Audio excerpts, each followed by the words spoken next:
Hello, everyone, and welcome to another episode of Echoes of Embracing Love.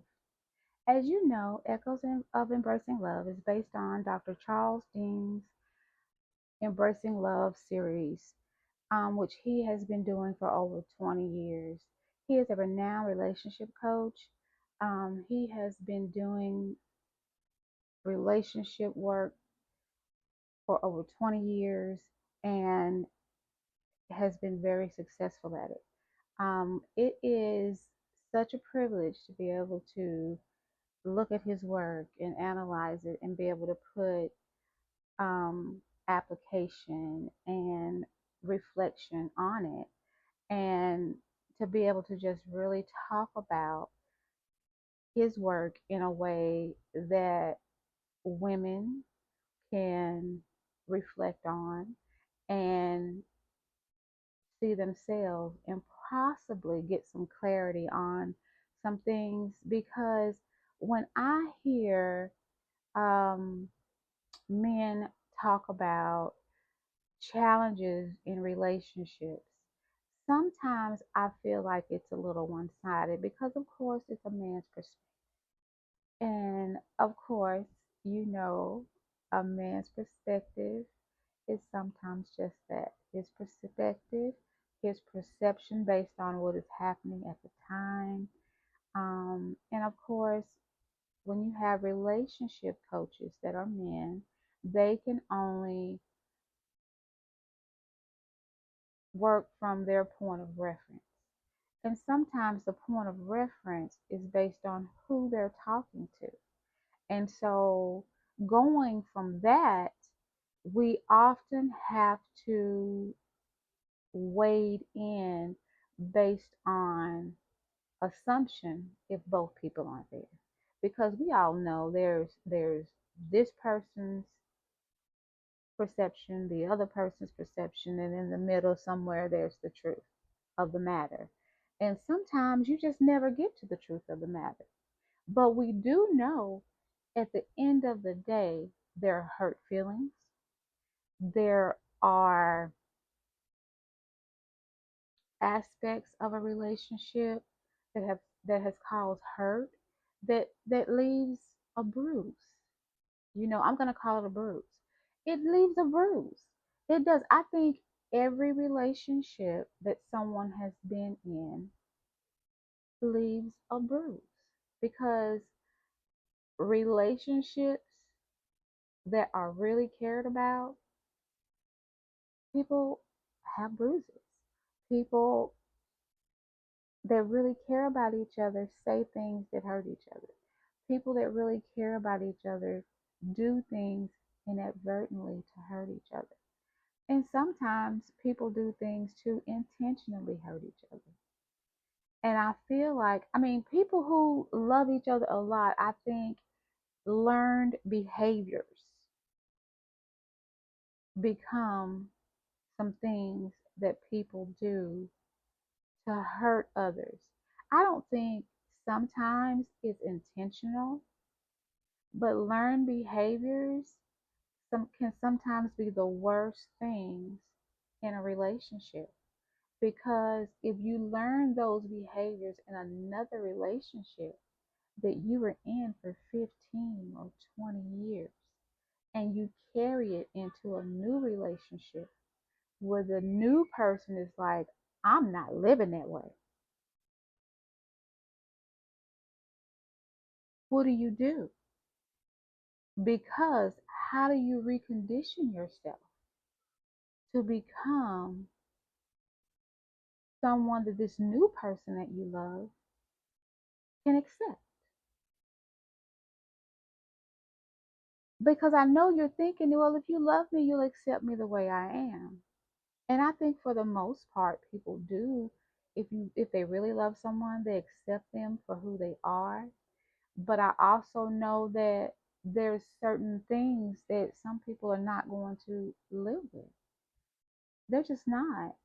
And if it becomes something that is hurtful and it keeps making a bruise and the bruise keeps getting bigger, and then the other person knows that it's making this bruise, but refuse to make any changes, refuses to do anything to go back and regroup and to make themselves better for their new partner, because what you were doing with your previous partner is not working with your new partner, that shows your new partner that you really don't care that much. And let me just say, that is how your new partner is taking this. Love you as much as they want to, but if you're not willing to make the change that is requested, not even a complete change, because I'm sure if that person loves you, they're willing to meet you in the middle, willing to compromise. Nobody wants to change the person that they love, because I'm sure it's not anything that's part of your personality. I think it's learned behaviors. And you learn to do those things because you had to learn to do them to cope. But what if you have somebody that you don't have to do those behaviors with anymore? Is the person worth you adjusting your life? Because if you don't have the conversations, and actually I listened to a live today on TikTok where they said that women are big on conversations. I'm very big on conversations. I'm very big on communication. I'm very big on talk to me. Don't just let it lay. Talk to me. If I've done something, talk to me. If I'm doing something that you feel like, hey, I don't really like this about you, I'd rather know if you didn't like something about me. Because if it's something I can change, I can work on it. It might hurt my feelings. It might hurt feelings. It may. But at the end of the day, we're a couple. And if we plan to be together forever, because nobody plans to be together and not be together forever, I don't think so, then you have to really work on fixing things. And when you're in a relationship, I don't care what anybody says, it's not a smooth road. There's always going to be hurdles and there's going to be bumps. They should never be hills and mountains that you have to climb. There should never be, because the communication should be there.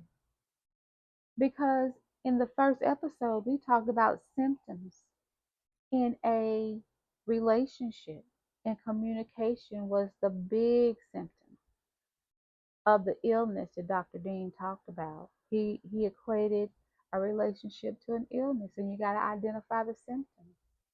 And I was very verbal in saying I didn't want my relationship identified as an illness, because an illness can turn into a chronic condition, and the chronic condition can supersede into death, and I don't want any of that. I don't want any of that. But what I do want is, I do want to know that I'm with a partner that's going to work just as hard for me as I am for them.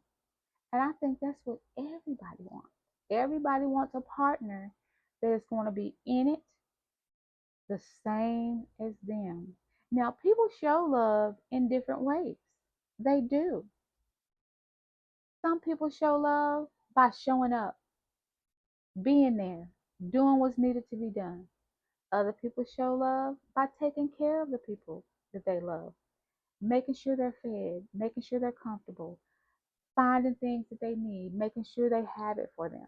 Those are things that like show you love them, because they get things without asking for them. They're just there. You know what I mean? So I think there's different ways of showing love. And then with you showing love and making sure that they know you love them, because you say, hey, I want to give you your flowers while you're here. A lot of people say that. So give people their flowers while they're here. And then also show them that you have that same love and attention for them by fixing the things in your relationship that you both feel like need to be fixing, because it can be mutual. It could be a mutual thing. it can be, it's not just one person working to fix.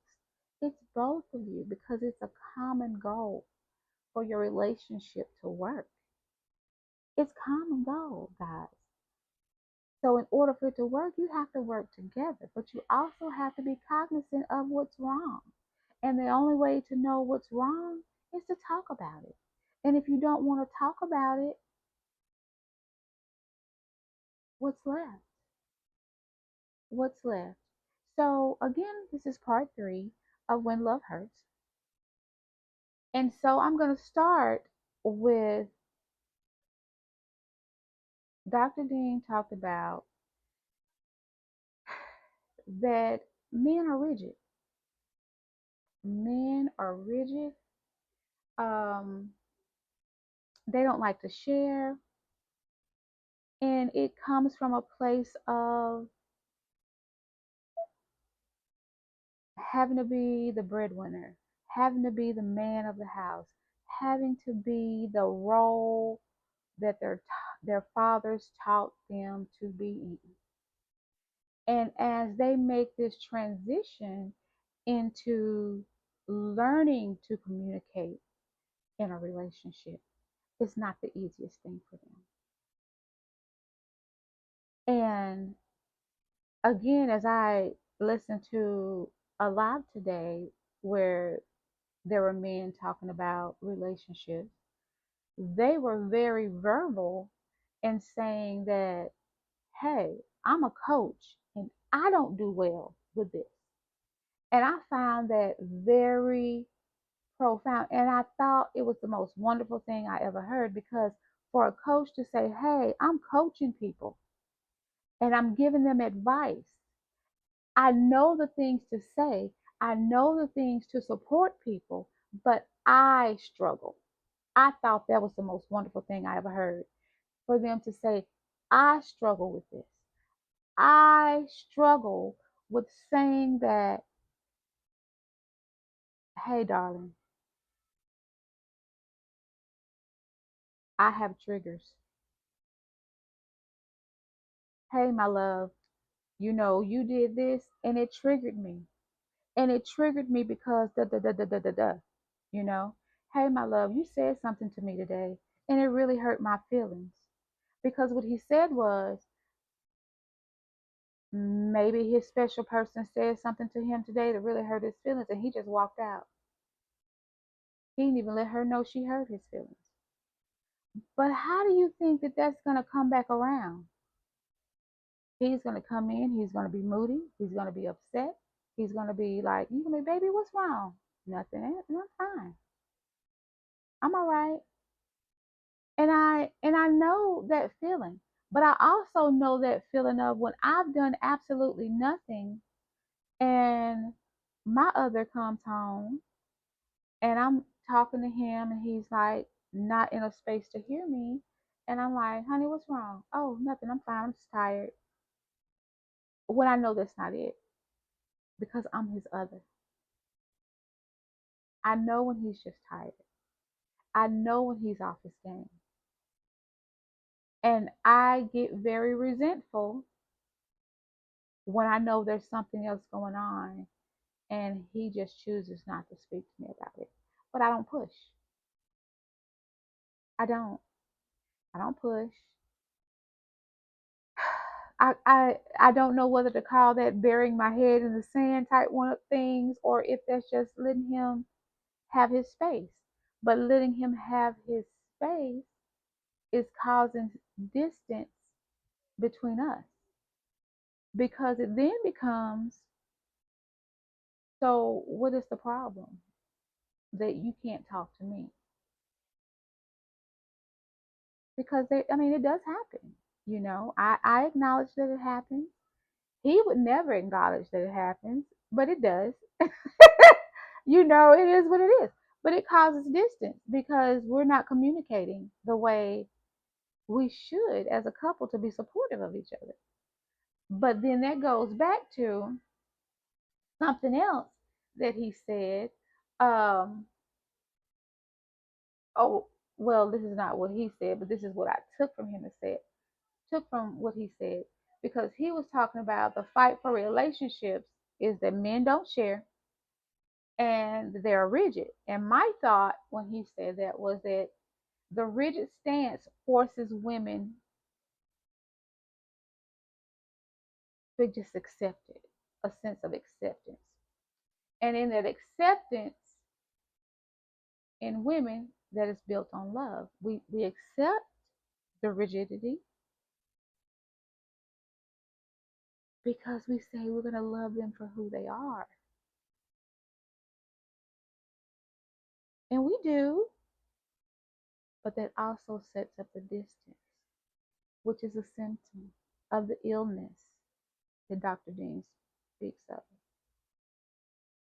Because that distance means that men at times they shut us off, but they never want to let us shut them off.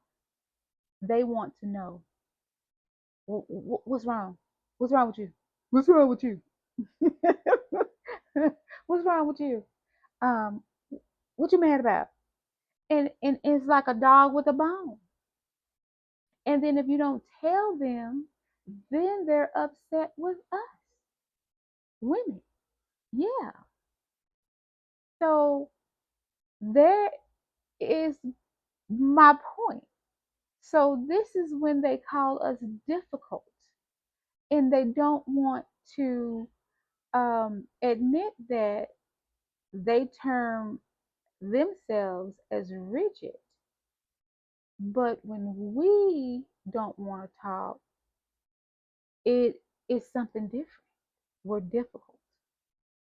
Um, we don't ever want to talk. You never want to tell me what's wrong, you know. And that's in like a lot of relationships.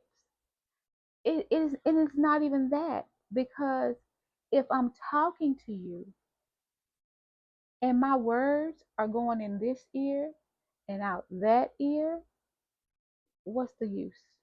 Because that's how we feel.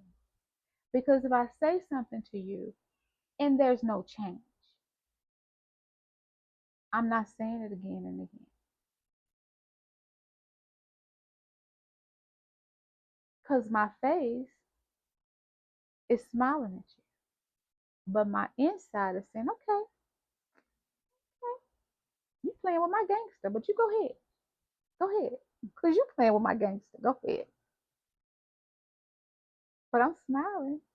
But over here it said, play with my gangster if you want to. And that's just life. I mean, that's just life. And as we grow as people, we learn that do we sweat small things? Or do we just let some things go? Because it's not worth it, dude. That's not my monkey, not my circus. We just decide whether we want to deal with it or whether we don't. And sometimes we don't. And we just let it go. But what we don't want to let go of, if it's important to you,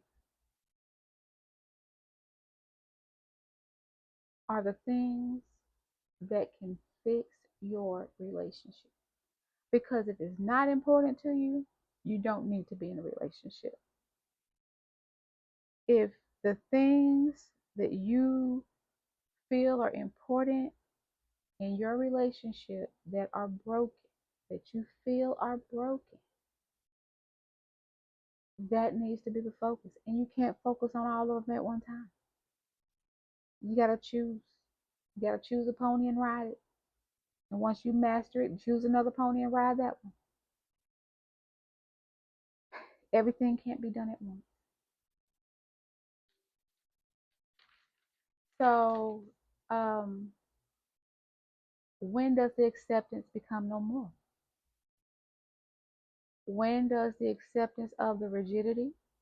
When does the acceptance of you are not doing what you need to do to keep me, or you are not doing what you need to do to make me feel comfortable with you and staying with you, when does that mean no more?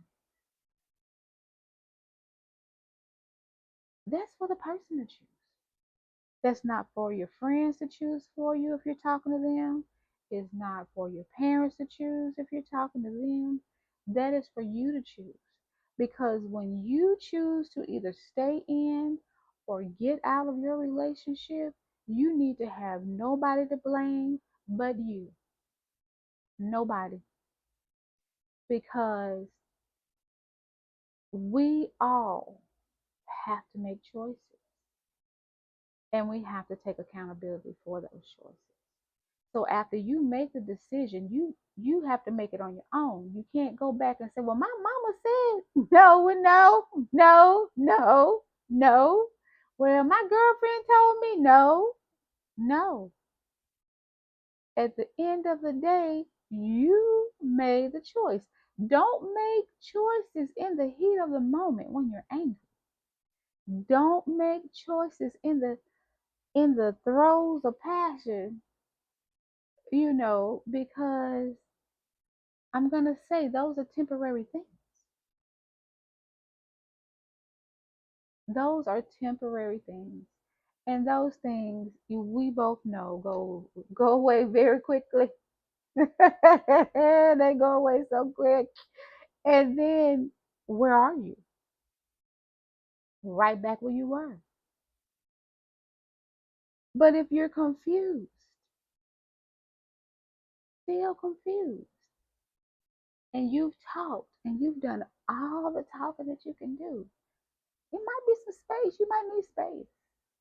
That doesn't mean shut off your relationship. It just means you might need some space, because if your partner, boyfriend, significant other, at the end of the day doesn't know that he or she wants you and only you, then you need to take a break. Because if they don't know,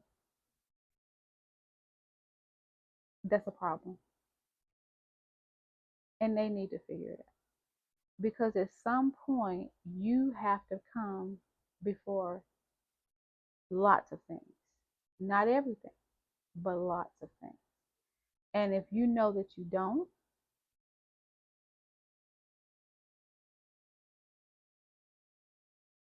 that's your choice to make. And I think that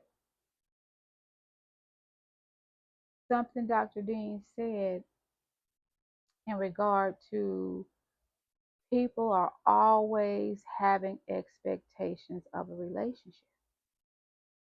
But those expectations are sometimes not what people are willing to give or uphold. And my thought when he said that was that, everyone wants someone to love who is theirs and theirs alone. We build so much on expectation and not reality, based on what we feel like love should look like, based on um, the dream of love and being loved minus real life. You know, we want to hold hands, we want to snuggle, we want to be intimate, we want to have intimacy. We want all those things, but then we minus out the reality of real life, because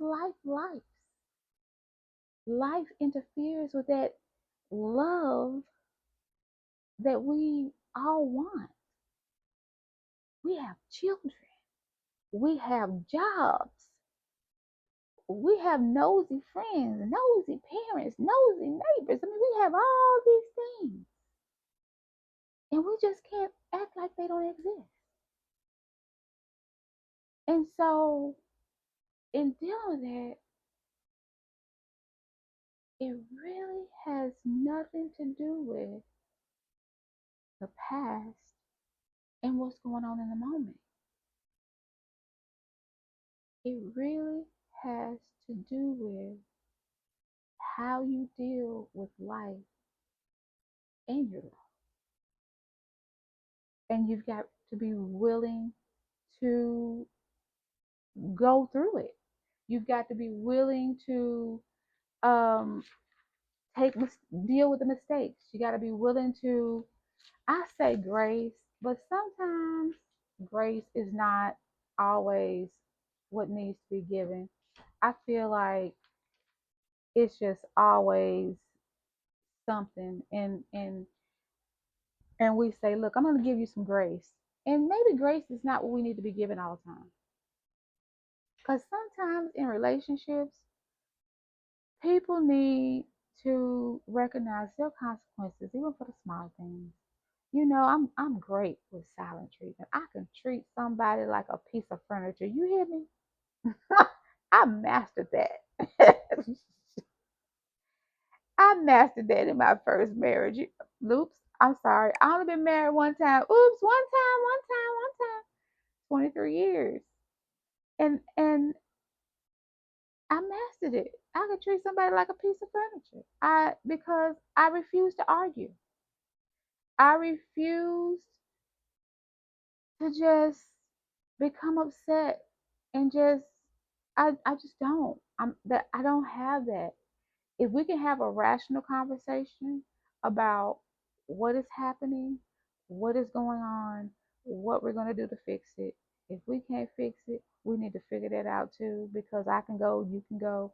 I mean, because that is it. That is it at the end of the day. Because you either love somebody or you don't. You want to be with them or you don't. There's no in between, because I don't know means I don't, to me. If somebody tells me I don't know, that means I don't. It does. I don't know if I want to be with you. Oh, you don't. That's my answer. You don't. Because you tell me you don't know. If you say you don't know, so what are your choices? Because now you've made me an option. Daphne's not an option. I don't put myself in those positions. Not at all. So you have to make it clear that you're not an option. I'm either it or I'm not. And so that might sound harsh, but that's the way I have learned to live, because I never want to be that. After being married, getting divorced, being in maybe a couple, maybe three relationships after that. And I don't even call them relationships. I can't even call them relationships, y'all. Can't call them relationships. I can't. I'm in a relationship now, but I can't safely call what I was in after my marriage a relationship. I can't. Um, because you go through so many things. Because I wasn't looking for a relationship after I got married. I told people I would never get married, and I ain't never doing that again. Never, ever, never doing that again. I told them not she, not her, not doing that again. And so when we get into talking about, the traumas and the things that happen that make women put up walls and make women feel wary, make women very cautious of men, where they decide that we have triggers, those words. Remember those words I talked about? Um, Triggers, trauma, those things. They never think about the fact that no, we're just careful. We're just careful. We pay attention. We know the things that are going to make us, and we can call them triggers if you want to. We know the things that are going to make us not feel safe. So, the things that are going to make us not feel safe in a relationship, if you want to call those triggers, we can call those triggers. But let's be clear. about, I'm not triggered from the previous relationship because I learned my lesson from the previous relationship. And so we need different words. We need different words because triggered, when a man says it, means something in your past you still hanging on to. Definitely not hanging on to nothing in her past. I'm not. It's gone. It's behind me. But I have sense. I have eyes. They work. I'm very analytical. I pay attention, and a lot of women do. Now, I think what a lot of women have in common is we do not, and let me say, we do not comment on everything because we choose the battle. Is that the battle we want to fight? Is that the sword we want to die on? And we decide whether we do or whether we don't. But when we see the same things happening over and over again, then we're going to talk about it. So, what I want to talk about for a minute is ghosting. Men will ghost us in a minute, in a minute, in a minute. And when I say ghosting, I mean just disappear. Won't call, won't text. And then when you hear from them, they say, "Oh, I was busy. Oh, I was going through something. Oh, I just had to take some time for myself." And I don't mean ghosting for a minute. I mean ghosting for maybe a couple days, a day or two. One day is too much. Ghosting someone in your life is one day too much. And the excuses that you come up with,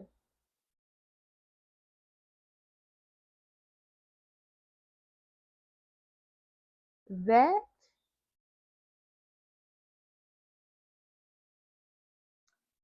I had a girlfriend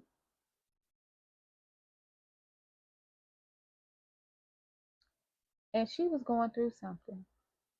And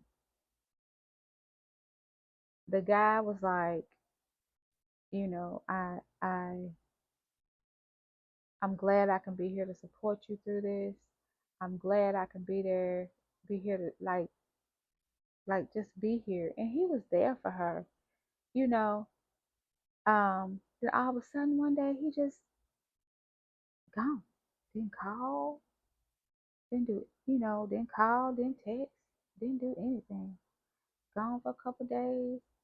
Then all of a sudden call, "Hey, how you doing?" Of course she said she fine, because that's our word. I'm fine. I'm fine. How are you? You know? And so they come back like nothing's happened. Like there's nothing wrong with you ghosting me for 2 days when you know I've been going through. You've been here every day and then you up and you disappear for 2 days. These are habits that men don't think twice about. These are habits that women are not going to deal with. These are habits that are just not, that just don't make sense to women. Um, I personally, my personal dealing with ghosting, and I'm going to be very honest. I was in a relationship with someone who was not healed. Let me no, let me back it up. Let me back it up. Let me back it up. Let me back it up. Okay, I was not in a relationship with him. I was seeing someone who was not healed, and he said to me he didn't want a relationship neither one of us were looking for a relationship really, but we were moving like we were in a relationship. We saw each other often. You know, we were moving like we were in a relationship. It felt like a relationship on both sides. Um, but he would ghost every now and then. He would ghost. Um, and I say he would go, but I'm still saying I knew he wasn't healed. I'm not going to talk about somebody else's situation because it's not my business to share. But I am going to say he was not healed. And that's why, again, you kind of think about who you get involved with because I knew he wasn't healed, but I also thought that I could support him in his healing. Do you understand what I'm saying? Like be there if he needed me, those type things. But when you're not healed, you can't get away from the things that broke you. You know what I mean? Because he did say, I don't want to be in a relationship. But then I think when he was ghosting me sometimes, that it was because he was going through things. Because in the course of whatever we had going on, his mother passed, his father passed. So not only was he going through not healing from his relationship, he did, and this was during COVID as well. So he, uh, just things happening. His relationship ended. His parents passed away during these few years, um, while we were doing whatever we were doing. I'm trying not to give it a name, y'all, because it wasn't a name. Because he said he didn't want to be in a relationship, but we were moving like we were in a relationship. So I don't want to call it a relationship, but we were moving like we were in a relationship. And I think he got to like, wait. This is feeling like a relationship. And I thought, and he would ghost me. And me being me would be like, you know, I go on about my day, do my day, whatever. He called, we talked, it was, and then he became more distant. Um, I was aware of it, but I had just got so used to us just finally, it just had to just, he finally, I snapped, I said what I said. I said what I said, he said what he said. Um, and that was it.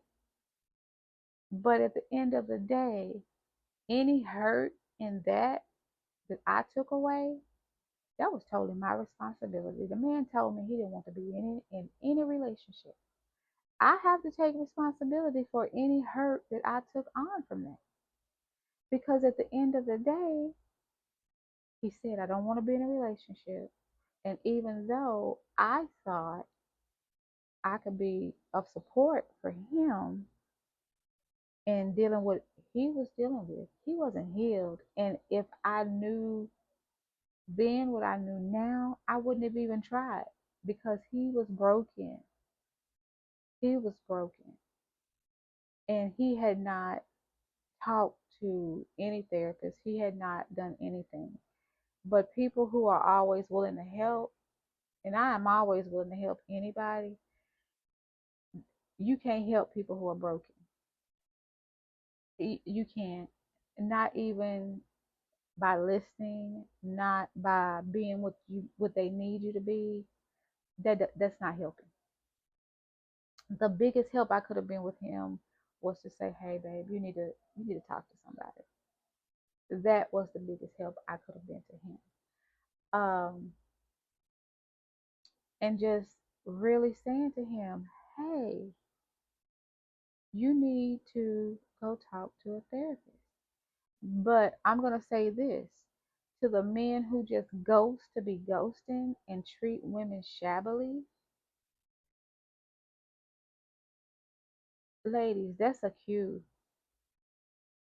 That's a cue. Men who ghost, A, possibly have a wife, B, possibly have another woman, girlfriend, whatever. They have something else going on in their life where they can't talk to you or they don't want to talk to you. Sometimes that's hard for us to take. That's hard for us to take in, to accept that somebody doesn't want to talk to us, or somebody is doing us that way. I mean, it is. It is. When somebody's already told you they don't want to be in a relationship, I'm fine with that because we've discussed it. So I'm not putting more in than I should have been putting into a relationship. But at the same time, we're moving that way. So feelings are becoming involved. I think his feelings were becoming involved, but when you're scared to be in a relationship because of what happened to you in the last relationship, but you don't want to talk about your feelings. Because he was a man's man now. He was a man's man. And he didn't want to talk about his feelings. And when men don't want to talk about their feelings, they're not going to. Now he'll talk about what his ex-wife did to him. Now men are very good about wanting to talk about what somebody did to them. Let's be honest. They'll tell you what somebody did to them. Any man will tell you what somebody did to them. They won't tell you what they did to them, but they'll most definitely tell you what they did to what they did to them personally, what the woman did to the man. Now they'll tell you. I don't know how many times I've met a guy. I went to a meet and greet, and all the guy told me for the hour that we met was how the women he had been in a relationship with had treated him bad.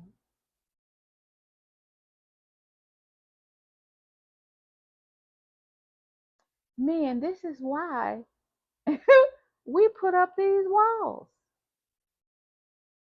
Cause now I'm like, is this what happens when I you is this what happens? Cause I can tell you, I know that's what happened with my ex-husband. He went out and told some stories that was not true. So now I know, I know, yeah, but other people, y'all going out telling stories on me. This is what happened with the last girl I was with. But see, they can't say that about me. I don't make waves. I get out the way. There's not a man that can say Daphne made waves. Plus, I don't know what they call it. I can't remember what the men call it. I think they call it a Rolodex. The it still comes around. They occasionally still call my number because that lets you know I don't end on bad terms. I don't end on bad terms. I only had one relationship to end on bad terms. My marriage.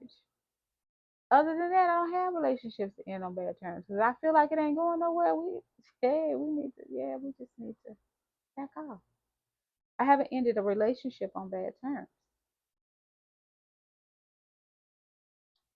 So it is what it is. We have to focus on ourselves, ladies. What keeps us strong in the inside while looking for a relationship. Because if you're not strong in the inside, you're not going to see those things that might trigger, if you have those things that still trigger you from a past relationship, or those things that might make you say, hey, I'm not doing this, because that's what it is. Um, figure it out, and then move on. Um, just really thinking about how love hurts when you don't mean to hurt somebody. Do you think men realize how much ghosting hurts a woman?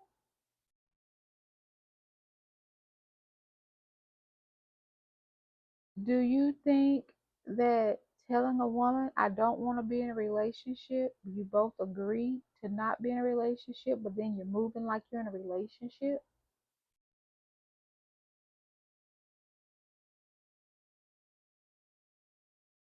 That stuff, ladies, we have to take on ourselves because we were told no matter what they do, at the end of the day, they're going to say, I told you I didn't want to be in a relationship, even though we're moving like we're in a relationship.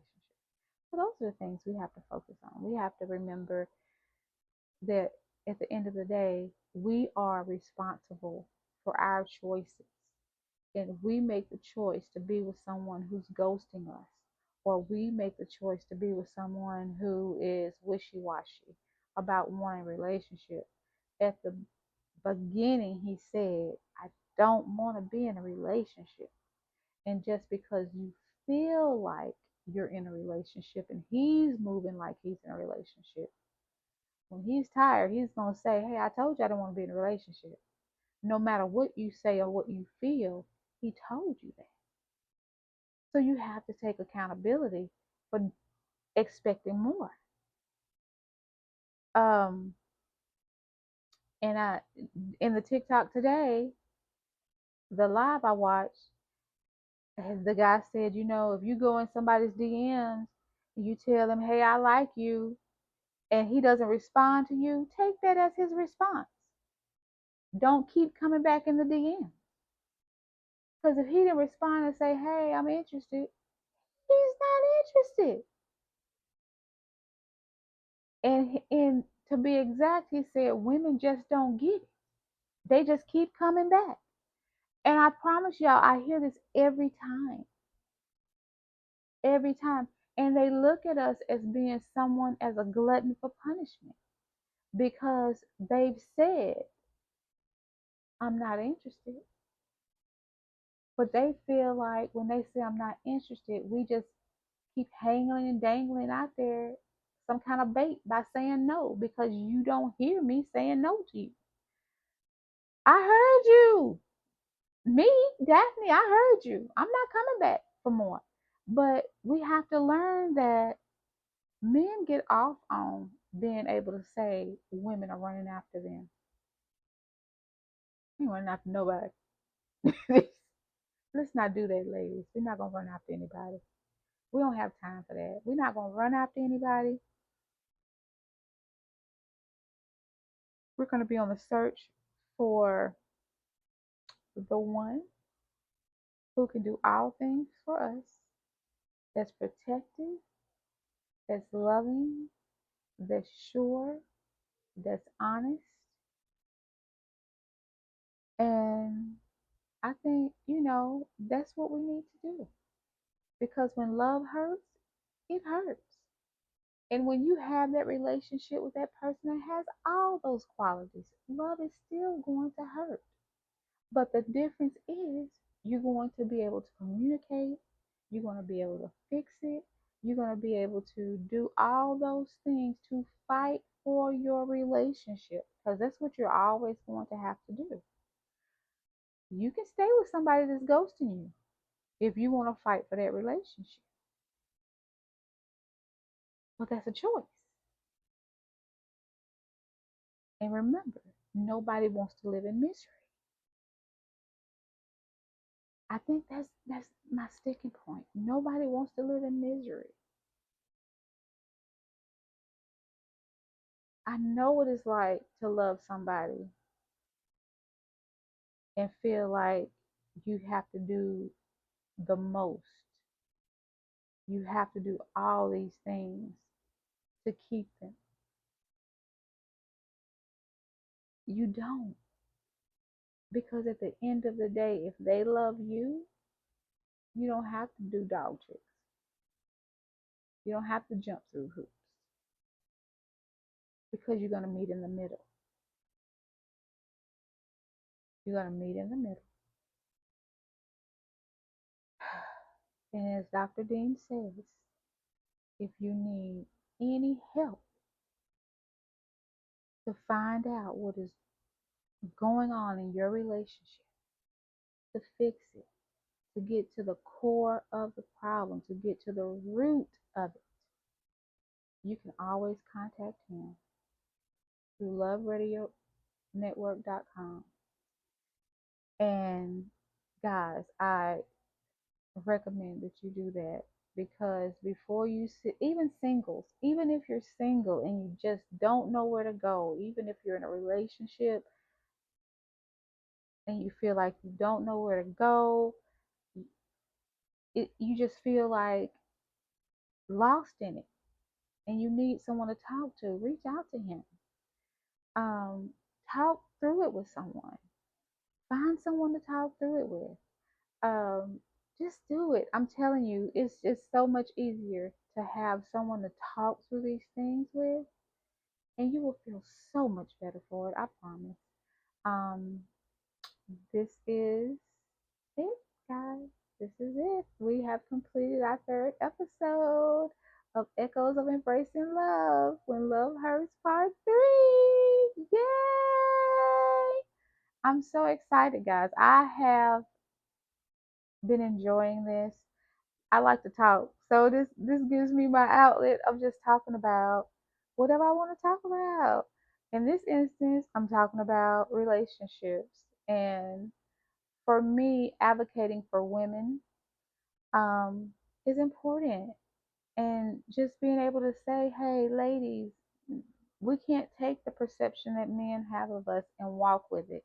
Because on some of these TikToks, I hear women saying, agreeing, and no, I can't agree with some of these things that men are saying. So again, subscribe to my channel.